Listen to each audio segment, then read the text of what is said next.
Hey, everybody, welcome back to another edition of Guide to the Gridiron. Sal Capaccio here, Eric Turner as well. We are going to walk you through today the wide receiver route tree. We had a lot of fun and a lot of great feedback on the first episode talking about the names of the wide receivers, the terminology of where each wide receiver lines up and who they are. And Eric, now we kind of expand that and we could talk about exactly some of the routes that they're going to run and what they're called because some of the same routes can be called two different names or three different names or a bunch of different names. Yeah, this is why football is so much fun. We talked about alignments and what those wide receiver positions were last week, and now we're going to dive into some of again the terminology, like you said, the routes, the route concepts.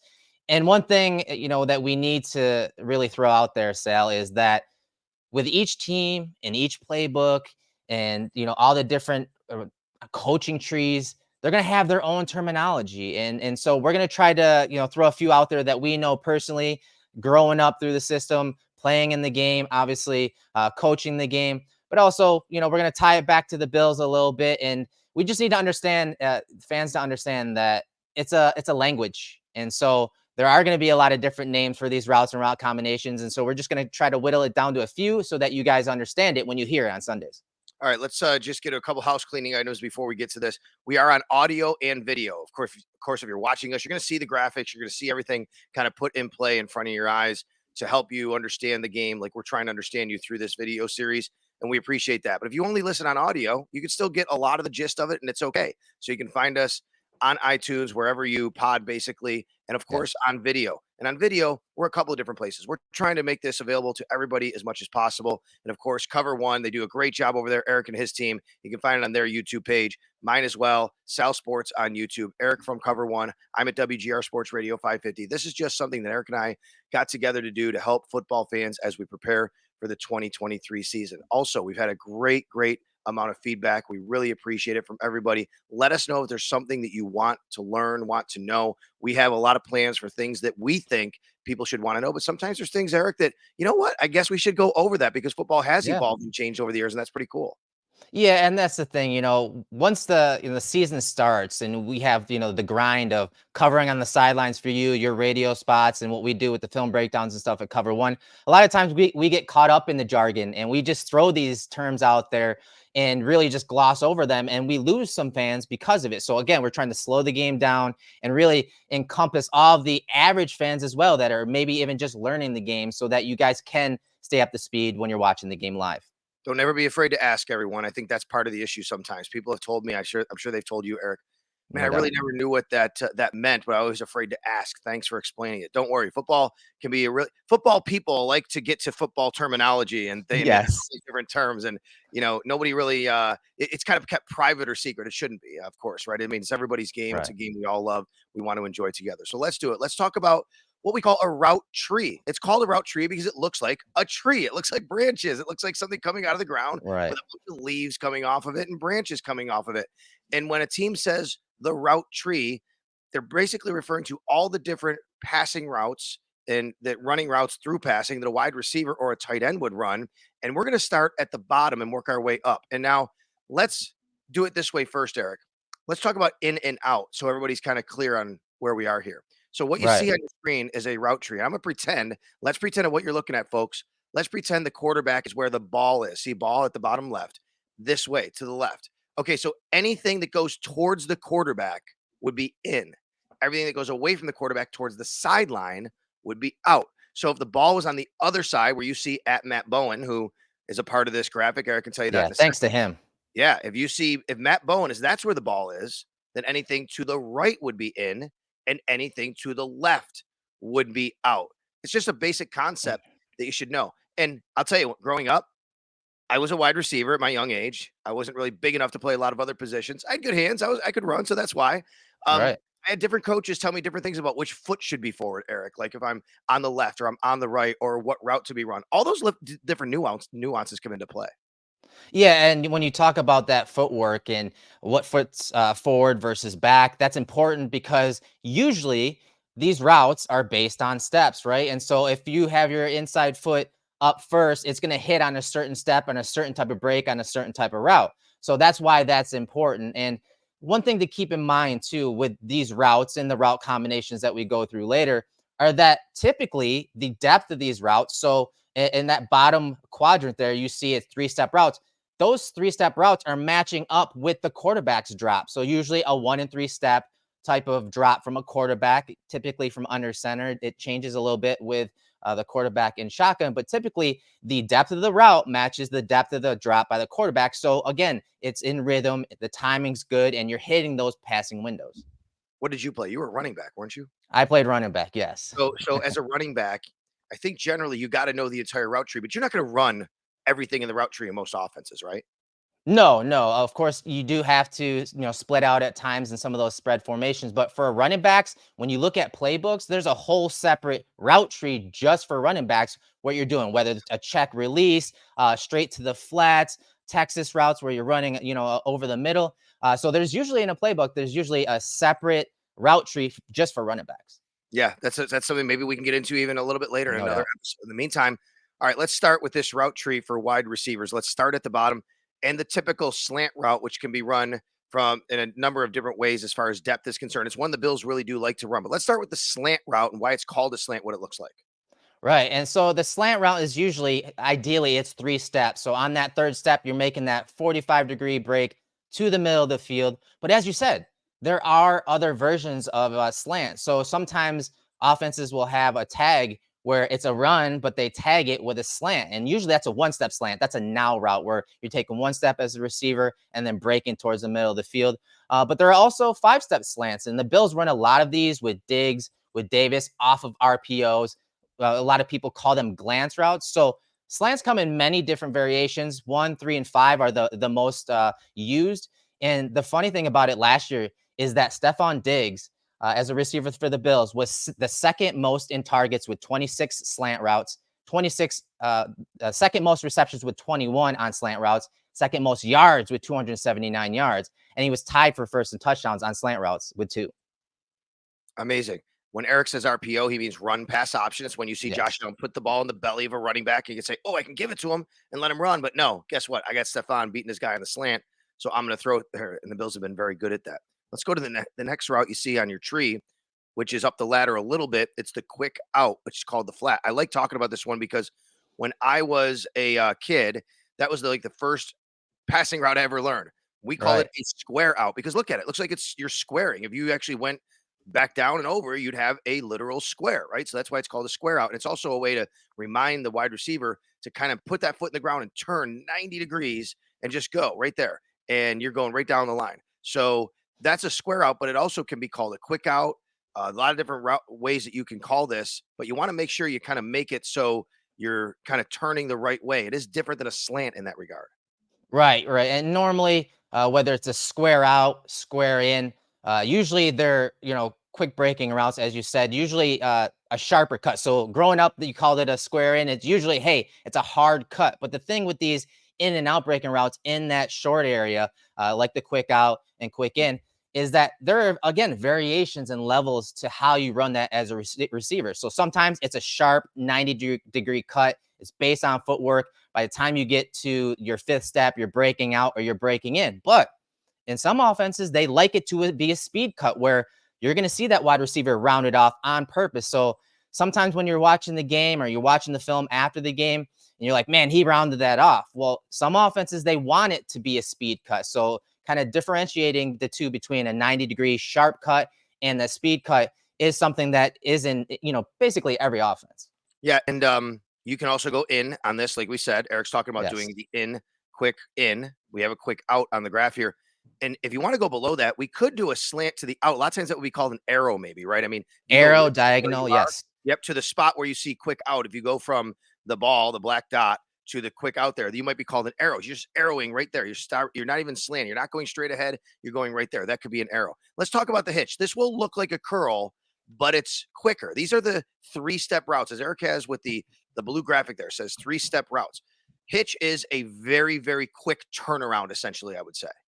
Yeah, and this is one of the most common routes in all of the offenses in the NFL and high school level. There obviously are some variations to the release. So sometimes you see Diggs release outside but still get vertical. And then basically almost like it's like a stop route. You hear that a lot too, where he just hits the top of the route and then stops and turns around. So he's not really curling back. He's not really working back to the quarterback or the ball. It's more of like a stop route. And usually, again, under 10 yards in that quick game. It's something that a route that Allen loves because it's stationary. He can throw it to a landmark. He can see once the receiver releases into his route and gets vertical and then gets to the top of the route, he knows where he's going to be. And I mean, last year, again, Diggs was a monster when it came to hitch routes. He was first in targets with 43. He was first in receptions with 33. And yet he was first in yards with 325 yards. And he had the top explosive plays. So plays that led to 15 or 20 yards or more. He had 9 explosive plays just on this hitch route alone. What about when Cole Beasley was a big part of the offense in the slot? Did he run a lot of these hitches? It feels like this is a route that he would be really good at, just kind of getting to the spot and turning around. Yes, he was very efficient with this route. And a lot of times, again, it may end up being a hitch where he gets to the top of the route in that short area and turns around. But a lot of times when it came to Beasley in the slot, much like we'll see with Kincaid this year, they were option routes that had a hitch built into it. And you saw him kind of, turn around and balls right on him. So yes, Beasley was a monster when it came to this route. And then let me ask you one more question, Eric, about these shorter routes. So people are looking to go, well, wait a minute. If I know that Stephon Diggs is going to do it, I'm a defensive coordinator. I'm going to kind of put my guy there. I'm going to sit on that. I'm going to have a defender right in that spot. How can a Diggs adjust? How could a Beasley adjust from a slot? He's got to run a hitch in towards Josh Allen, but there's a defender right in that spot. Right. And again, it's the leverage, right? So prior to the snap, Diggs is at the line of scrimmage. He's reading that leverage of that defender that's over him. Is he playing inside, outside, heads up? And then based on that, he's going to change his release and make it look like a different route and add that nuance. Maybe at the top of the route, he kind of gives a lookie outside to get that DB to jump like he's going to run an outbreaking route, but then he just turns around inside, has that leverage now, and the ball's there. So there, again, that's why the nuance to a release or when that receiver is moving up the field and what we call the drive phase, that's why it's so important to have that nuance because, again, you're right. Why wouldn't a defender just get up on him, play man coverage, and just work him as he's getting into his route? So that's why that nuance for a route runner and a receiver is so important. And that's why it's important for the quarterback to recognize it too. That's why the sight, body language, understanding Body each language. other, knowing, where each one is going to be. And that's why those guys working so much in the offseason and leading up to that game is very important. Let's go to the deeper routes now. What do you mean by double move 8 to 10 yards, which you have there in the green graphic? Right. So this is an area that Matt Bowen kind of outlined. And that's an area, again, you're going to make it look like one route. Say Stephon Diggs is getting vertical up the field, and then he's making it look like an out route, but maybe turns it to an out and up, right? You're going to see some of those routes from Diggs last year where he was in the slot. One game was the Lions game, the Titans game, where he's working and making it look like he's running a corner, and then he's breaking back to the middle of the field on a post route, right up the middle of the field. So those are the areas where you're going to try to prey on the quick game where a defender's thinking, hey, I'm going to jump this route if he runs this specific route because they ran it twice already in this game. But then that's when you get that double move and those big plays down the field. All right. At the top of the route, you see now it's a little bit more expansive. Some that are in, some that are out towards the quarterback, away from the quarterback. Now you're getting to an area of the field where you're going to have a little more space to operate here. So the curl is the deeper hitch. You get up, you turn around, you come back to the quarterback. That's very key because there's more space for the ball to travel. You don't just want to sit like you would on a hitch, Right. maybe. You want to come back to the quarterback a little bit more because you don't want to give defender time to jump in front of that. What's the key to running a proper curl route? Yeah, like you said, it's working back to the ball. So once you get to the top of route, some offenses have you kind of curl it in kind of like a J, right? Some want you to hit the top of the route with your right foot, so your outside foot or your left foot if you're running from the left side, and work back to the middle of the field on an angle, 45-degree angle back to the ball. But as you said, the most important thing on this type of route is to become QB friendly. Show your numbers and work back to the ball. Don't wait for it because if you wait for it on a curl route in that intermediate area above 10 yards, that's when the defense and the defenders can break on the ball and it leads to turnovers. Okay, so now we have comeback on the opposite side of that. Is this just basically the same a different terminology for the same route, a comeback route and a curl route?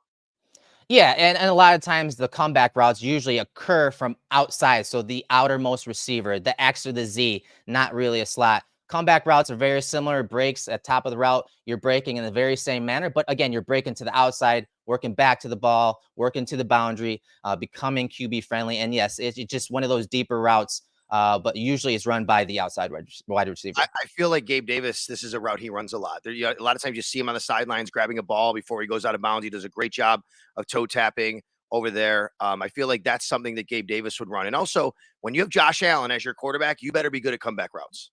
Yeah, no doubt about it. And a little variation that the Bills run is where the outside receiver will make it look like a curl. So he'll break inside and turn inside toward the quarterback, but won't work back to the quarterback to the middle of the field. What they do is kind of fade out to the boundary and flatten it out to the boundary again, because Josh Allen can hit you from anywhere on the field. Even if the ball's on the far left hash and you're the outermost receiver on the right side, you can run these out breaking routes like comebacks, like the comeback, the deep comeback, because he has the arm strength to still hit you all the way across the field. As Erik points out, it's great. It's a great point, Erik. Like a comeback route is generally outside. You're coming back. You're going towards the sideline. I have heard it called at the lower levels curl in and curl out. All of these we've had square in, square out. You can do that if you want to make it more terminology friendly to Right. your players. If you're a high school coach, a Pop Warner coach, go do that. You don't have to have 7 different names. You can just say curl in, curl out, dig in, dig out, even whatever you want to do. If you want to make it friendly, that's just the key to a lot of this. Yeah, it's a language, right, Sal? So again, customizing it to your system, but more importantly, to your players. That's why the best coaches are the best teachers.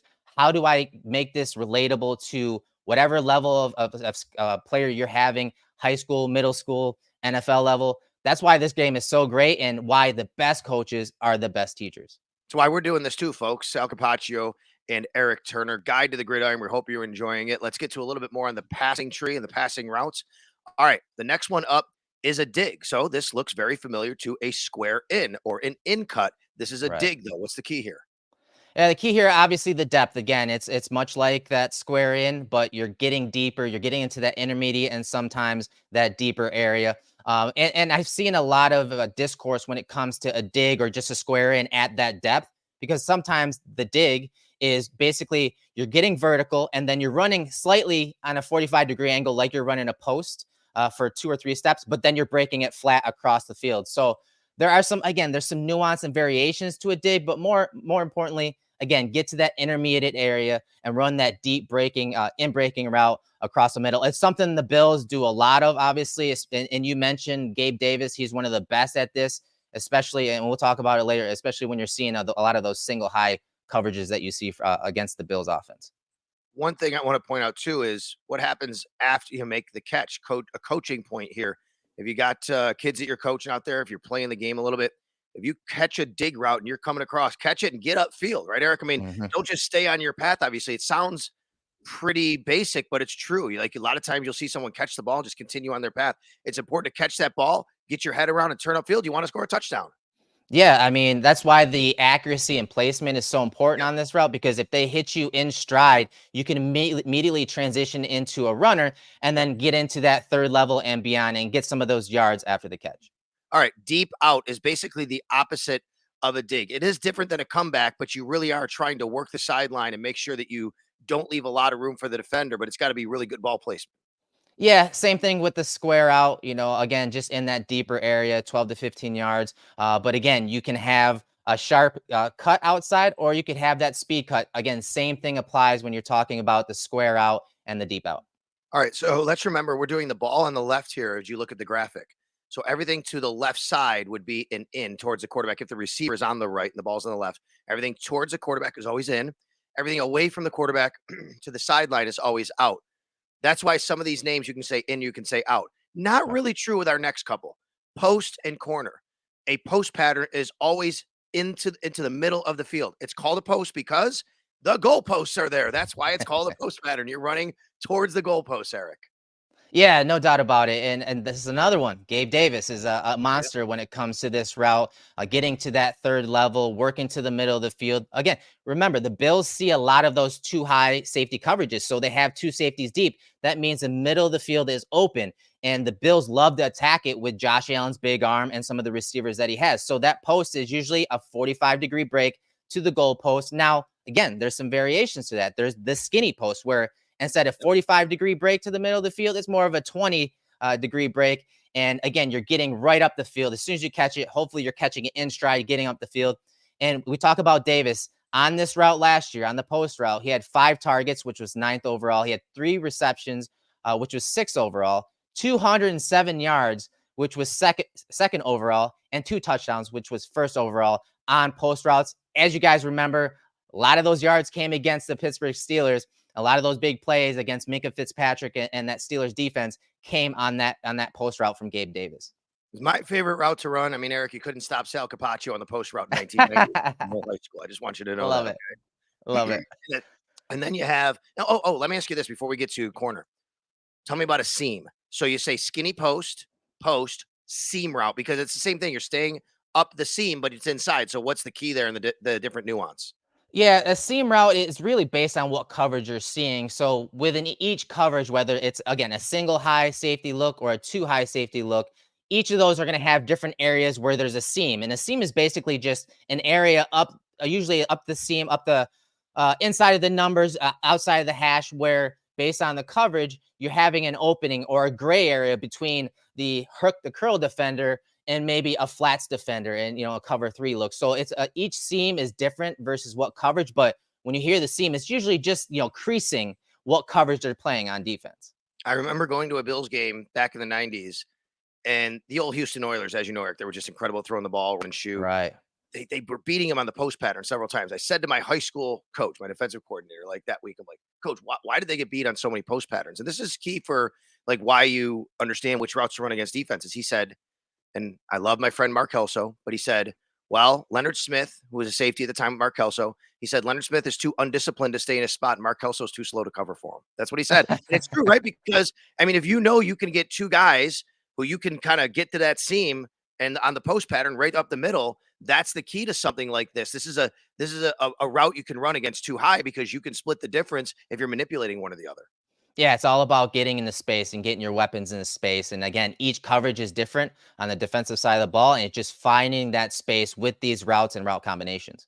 All right. The opposite of that is the corner route. It's self-explanatory. It says corner because you're going to the corner, or you could call it a flag route. We've called it a flag route before, a deep one that's going to the flag. Hey, listen, back in the day, this is why these things are called this, folks. Listen to this. Now, I'm a little bit older than Erik, but I think he knows what I'm talking about. Mm-hmm. They used to have flags and not pylons in the end zone. So the reason why this is called a flag, you would tell the wide receiver, run to the corner flag of the end zone. You could call 100%. It a pylon now if you want.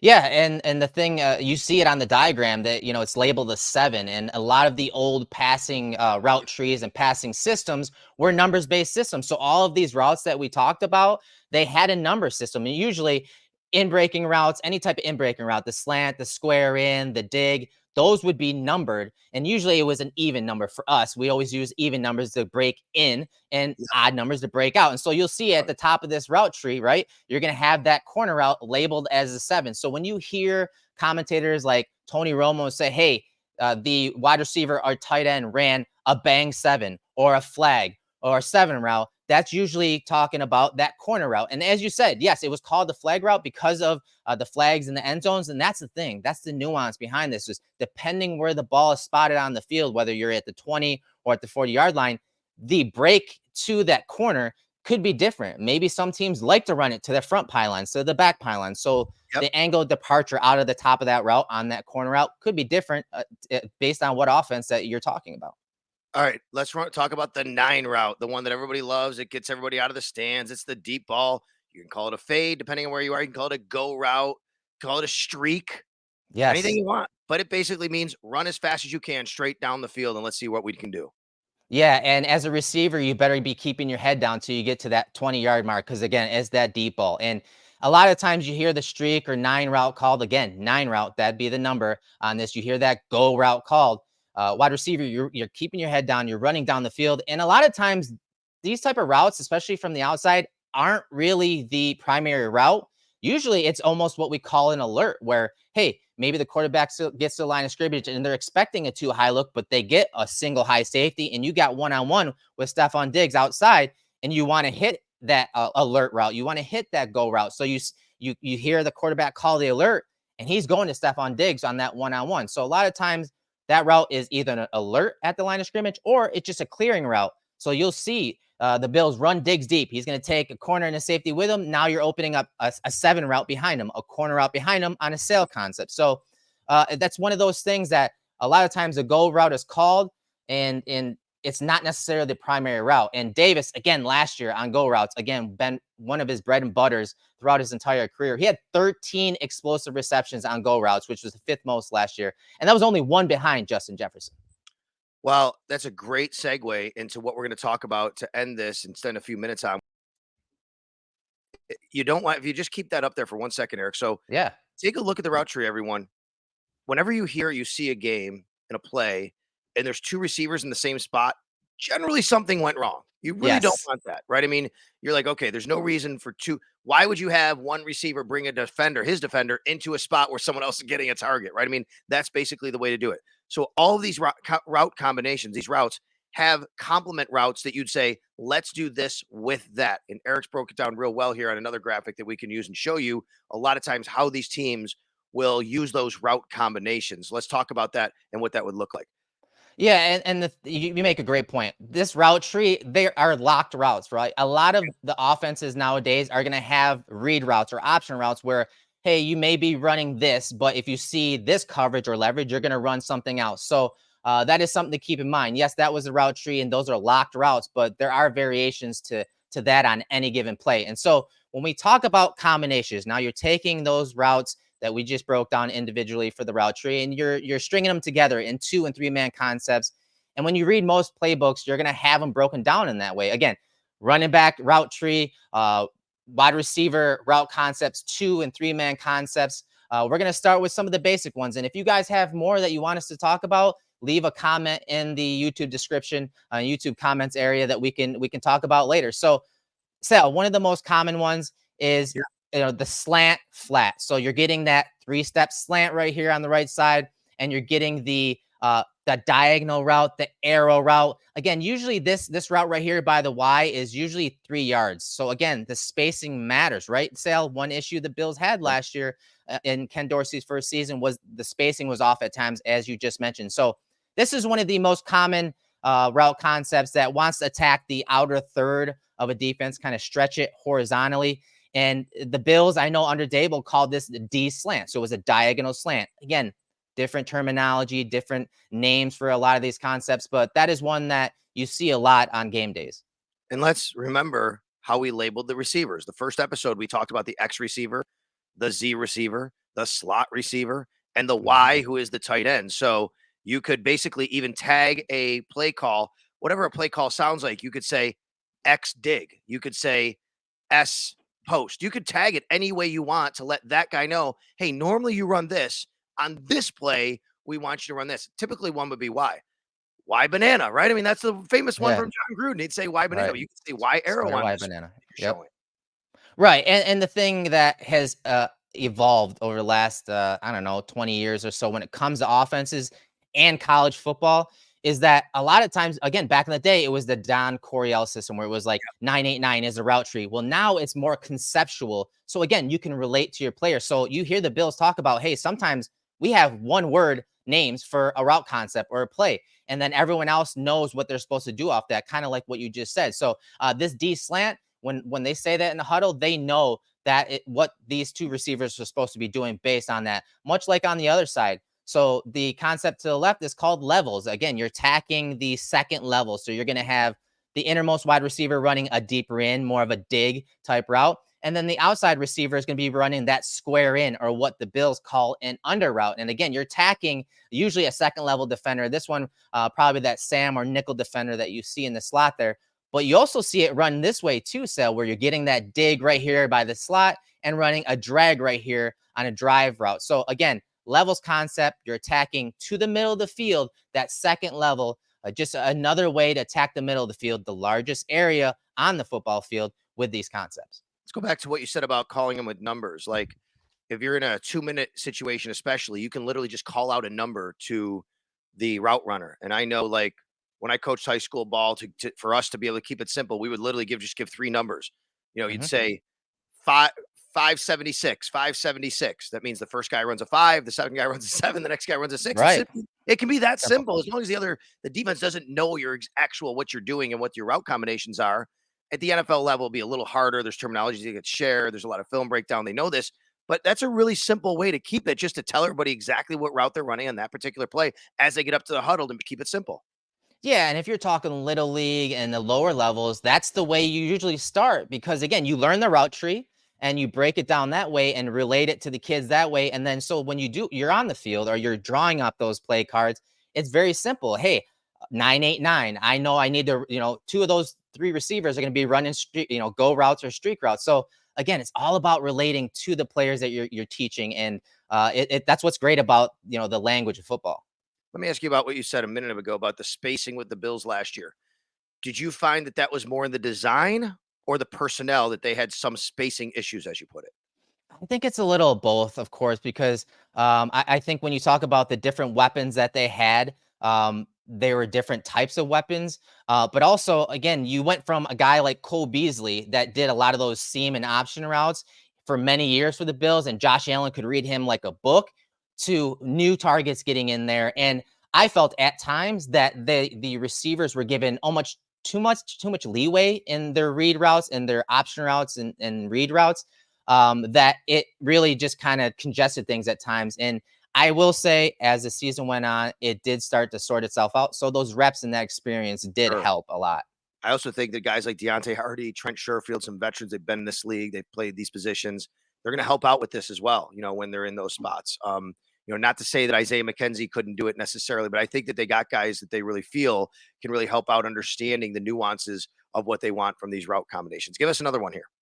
All right, so let's start from the left side here. These are two route concepts or combinations that are very, very good versus single high coverages, especially if you're talking like cover three, simple cover three, right? So on the left side, you see a seam route by the slot receiver, basically a go route right up the seam, and then a curl route on the outside where that outside receiver is working back to the ball. And more times than not, in a lot of systems, that's called a hoss. Again, the ball is probably going to go to, especially if it's a cover three look, it's usually a go to this curl. Sometimes it's a hitch, but again, you're attacking a certain area, a certain defender, in a certain coverage. Okay. Um, these are this is something I like. I want to just kind of bring up to. It's not a terminology thing, but well, it is, I guess. When you hear a lot of times, I'll say it. And maybe I refer to this a little too often, but I think it's always something to try to hammer home. Putting a defender in conflict. This is a great one here to put a Mhm. defender in conflict, right? So let's say the defender on the right, if you're in zone, he might have to decide if he wants to go a little bit in the inside and go with the Z receiver, or he wants to keep going back to stay with the Y, the tight end. Putting the defender in conflict, basically, he has to make a decision. Now it's on the quarterback. He's not reading the receiver, he's reading the defender. If the Mhm. defender drops, he comes short. If the defender comes short, he goes long. A lot of times, whatever is run here, wherever you go with the ball, is dictated on the actual defender and not the offense. Right. And so you look at that dagger concept, it's one of the most common used terminology when it comes to again, that innermost receiver getting up the seam, and then you're running that dig route across the middle of the field, usually again versus single high coverages. That's when you hear quarterbacks or analysts talk about mental processing pre to post snap. That's exactly what you just described, Sale, because the quarterback has to know what coverage they're in prior to snap and more importantly post snap. And that picture may change. Obviously, the good defenses do it. Sean McDermott and Leslie Frazier have done it very well at a high level over the years, especially when you talk about the secondary, making it look like a certain coverage. But once you know what coverage you're in, then you have to know, as you said, what defender to attack. So if they're trying to attack the seam or the hook to curl defender out here as this guy widens out, Yep. well, the quarterback and wide receiver have to be on the same page and say, okay, I'm not going to get it in this first window right here. I'm probably going to get it Great. behind that defender in that second window over the middle field. So that's what, when you talk about mental processing as an analyst, as a guy that's on the sideline for a quarterback, that's what we're talking about when we're breaking down defenses. And they can literally think about the specific will linebacker maybe they're playing, what he likes to do on that particular play, how Hmm. fast he is, how long he is in Tremaine Edmonds' case, right? You might have to wait a little for him to clear a Yes. little bit more, something like that. Those are all the little different nuances that go into it. Any of the route combos or anything you want to show?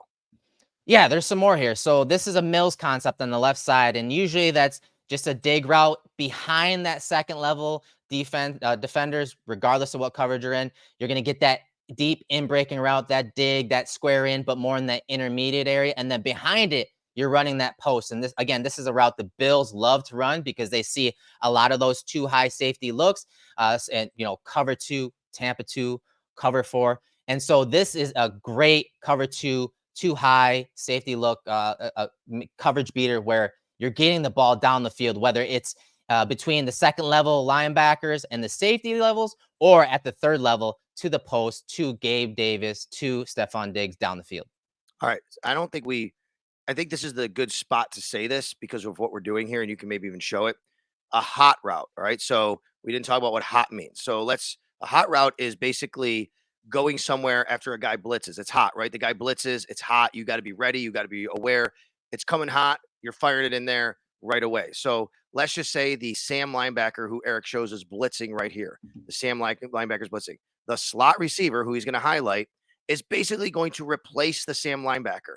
He's just going to go right to where the Sam linebacker is. That's as simple as it is, folks. That's a hot route. Anytime you hear it, people might not know what it means. It's pretty simple. You're literally going to the spot where I would say general rule is, Erik, you tell me if this is a good way to put it. The general rule is the first defender inside you blitzes, you go to where he was and replace him. Yeah, ideally, when a quarterback gets to the line of scrimmage, he knows the protection. He knows, hey, these guys are the biggest threats to rush the quarterback. So a lot of times, what he does, he'll get to the line of scrimmage, identify that structure, and then say, okay, now that on this play, the Sam is the hot. So if that guy rushes, this slot receiver will know, hey, I need to replace him. I need to get behind him. I need to find green. It doesn't matter what type of route it is. I need to get behind him, get into that area that he just left, get the ball, and we're moving. So it's a way for the offense to account for a guy that is rushing in the Sam on this play that they don't have protection for. Maybe this running back is going out. They don't have that additional pass blocker, whether it's an offensive lineman, tight end, or running back to account for. So they are able to overcome that when they don't have a numbers advantage. And look, defenses are smart. If the Sam blitzes, the free safety might come down because he knows that the slot is replacing him. And he's going to say, I'm going to steal that hot route away from you. This is the chess game that goes on during the middle of a football game. So there's all these different things that the quarterback's looking at and the defense is looking at. I listened to the podcast called Play Callers. It's excellent, from Jordan Rodriguez. I don't know if it's very good. It's incredible. And I really liked the point that Sean McVay said. I think it was McVay, it might have been Shanahan, but one of them said, we wanted the defense to run exactly as it's supposed to run. Because if they're running exactly what they're supposed to run, we can predict what we need to do. We don't want them to run out of structure. It might seem like, we got them confused. No, we want them to be smart and do exactly what they're supposed to, because then we can make our calls and predict what we want to do better. Yeah, it's the counter, right? So hey, we run this a lot, and we expect them to game plan it in this way. So when they do that with their counter, we're going to have another level to it to get behind them, to get into some open space. Much like this play concept right here on the right side, Sal. We talked about that levels concept, usually that high-low working to the middle of the field. Well, the outer high-low concept is typically called a smash concept, and you're seeing that bang 7, that corner route by the inside receiver, slot receiver, or tight end running that corner route. Sometimes the outside receiver is running a hitch, a curl. You're high-lowing, especially in this defensive look where there's 2 high safeties, more of a cover 2, Tampa 2 type look, where that corner is going to be the flats defender there. So you're high-lowing him. Is he going to stay with the low route, or is he going to go deep and fall back deep to help protect against the corner route? We would call it short and long back in the 65-pound Lil Loop Thunder days. Short and long, baby, is how we called it. All right. As Erik transitions to the next one, you can follow him on Twitter at Erik J. Turner, Erik with a K. You can follow me at Sal Sports. What's next? All right. The final one is one. It was just a throw in, but it's one that Bills fans will recognize. It was a route concept, a 2-man route concept that the Bills ran a ton of with Cole Beasley and Gabe Davis, several touchdowns over the years with this concept. So again, X receivers running that go route, that 9 route, that streak.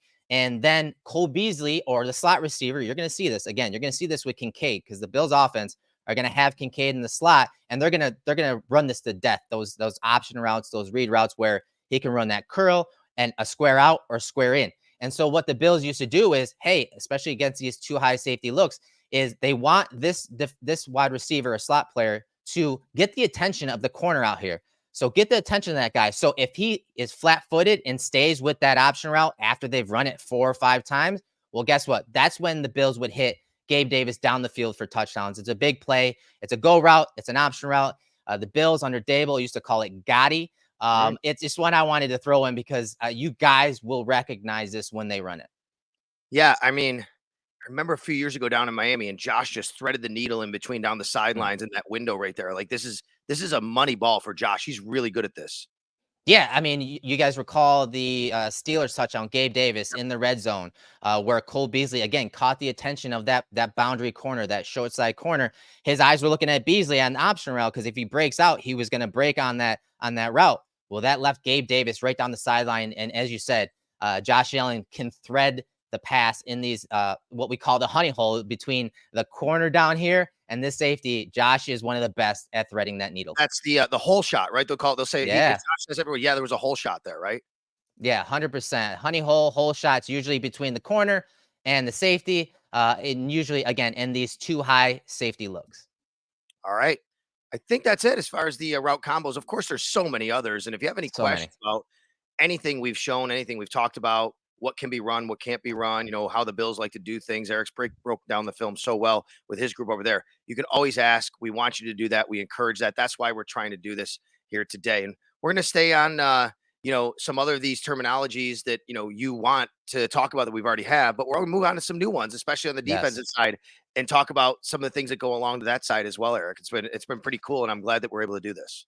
Yeah, this is so fun. Again, breaking it down to the nitty gritty, right? The basics, the foundational stuff, so that everyone can feel included in the conversation when we're talking football. No doubt about it. All right. So thanks a lot for watching again. We try to keep these as short as possible. We went about 40 minutes for you today. That's about as long as we'll usually go. So come Yeah. on aboard. You're not going to be here long. You're going to learn a lot of football. We're all going to be able to watch it together. Eric, tell everybody where they can find all of your stuff in your group. Yeah, again, at cover one, as you can see, at the handles down there in the bottom left. We appreciate you including us in this, and we love this type of stuff. Obviously, this is what we do on a daily basis. And any questions that you guys have, hit those comments, Yep. smash that like button, subscribe to both of our channels because again, we're just trying to do this for the average fan and for fans that are maybe even looking to strengthen their vocabulary and terminology when it comes to football. Cover One YouTube channel, Sal Sports on YouTube as well. Thanks a lot for watching. Thanks for listening. We'll talk to you next time on Guide to the Gridiron.